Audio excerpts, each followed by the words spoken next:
बुधवार दिसंबर 3, 2025। हमारे प्रतिदिन की रोटी मिनिस्ट्रीज की ओर से आप सबको मसीह सलाम मिले। आज के संदेश का शीर्षक है यीशु को समर्पित करना, टिम गुस्ताफसन की ओर से। पवित्र शास्त्र का भाग लिया गया है यिर्मयाह नबी की पुस्तक, उसका 38वां अध्याय, उसके 17 पद से 23 पद तक। यहां इस प्रकार से लिखा है।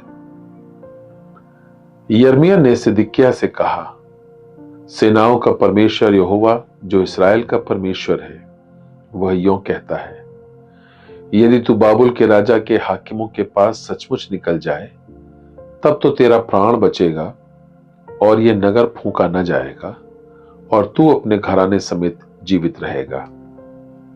परंतु यदि तू बाबुल के राजा के हाकिमों के पास न निकल जाए, तो यह नगर कसदियों के वश में कर दिया जाएगा और वे इसे फूंक देंगे और तू उनके हाथ से बच न सकेगा।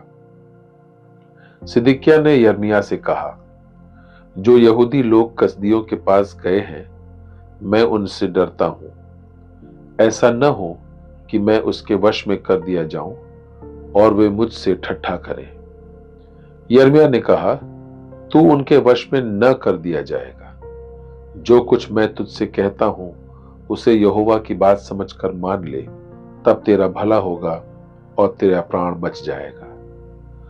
और यदि तू निकल जाना स्वीकार न करे, तो जो बात यहोवा ने मुझे दर्शन के द्वारा बताई है, वह यह है, देख, यहूदा के राजा के रनवास में जितनी स्त्रियां रह गई हैं, वे बाबुल के राजा के हाकिमों के पास निकाल कर पहुंचाई जाएंगी और वे तुझसे कहेंगी, तेरे मित्रों ने तुझे बहकाया और उसकी इच्छा पूरी हो गई, और जब तेरे पांव कीच में धंस गए तो वे पीछे फिर गए। तेरी सब स्त्रियां और लड़के वाले कसदियों के पास निकाल कर पहुंचाए जाएंगे और तू भी कसदियों के हाथ से न बचेगा, परंतु पकड़कर बाबुल के राजा के वश में कर दिया जाएगा और इस नगर के फूंके जाने का कारण तू ही होगा। परमेश्वर अपने पवित्र वचन के पढ़े और सुने जाने पर आशीष दे। आज का मुख्य वचन यिर्मयाह नबी की पुस्तक, उसका 38वां अध्याय और उसका 20वां पद। जो कुछ मैं तुझसे कहता हूं, उसे यहोवा की बात समझकर मान ले, तब तेरा भला होगा और तेरा प्राण बचेगा। 1951 में जोसेफ स्टालिन के डॉक्टर ने उन्हें अपने स्वास्थ्य को बनाए रखने के लिए अपने काम का बोझ कम करने की सलाह दी। सोवियत संघ के शासक ने चिकित्सक पर जासूसी करने का आरोप लगाया और उसे गिरफ्तार करवा दिया।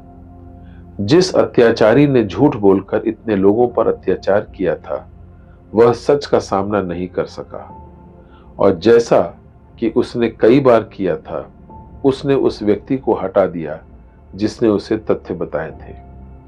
फिर भी सत्य की जीत हुई। 1953 में स्टालिन की मृत्यु हो गई। यिर्मयाह भविष्यवक्ता, जिसे अपने भयानक भविष्यवाणियों के लिए गिरफ्तार किया गया और जंजीरों में रखा गया, यहूदा के राजा को ठीक ठीक बताया कि यरूशलेम का क्या होगा। उसने राजा सिदकिय्याह से कहा, जो कुछ मैं तुझसे कहता हूं, उसे यहोवा की बात समझकर मान ले। शहर के आसपास की सेना के सामने आत्मसमर्पण करने में विफल रहने से स्थिति और भी बदतर हो जाएगी। तेरी सब स्त्रियां और बाल बच्चे कसदियों के पास निकाल कर पहुंचाए जाएंगे। यिर्मयाह ने चिताया, और तू भी कसदियों के हाथ से न बचेगा।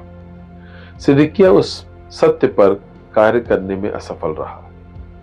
आखिरकार बेबीलोनियों ने राजा को पकड़ लिया, उसके सभी बेटों को मार डाला और शहर को जला दिया। एक मायने में हर इंसान सिदकिय्याह की दुविधा का सामना करता है।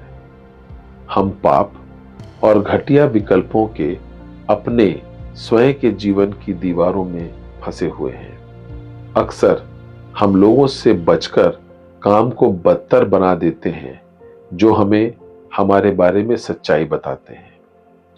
हमें केवल उसकी इच्छा के प्रति समर्पण करने की आवश्यकता है, जिसने कहा, मार्ग और सत्य और जीवन मैं ही हूं। बिना मेरे द्वारा कोई पिता के पास नहीं पहुंच सकता। आज का प्रश्न, आपके जीवन के चुनाव यीशु के दावों के अनुरूप कैसे हैं? आपको उसके प्रति समर्पण करने से क्या रोक रहा है? आइए प्रार्थना करें। दयालु परमेश्वर, मुझे उस गर्व के लिए क्षमा करें जो मुझे आपसे दूर रखता है। परमेश्वर आप सबों को आशीष दे। आमीन।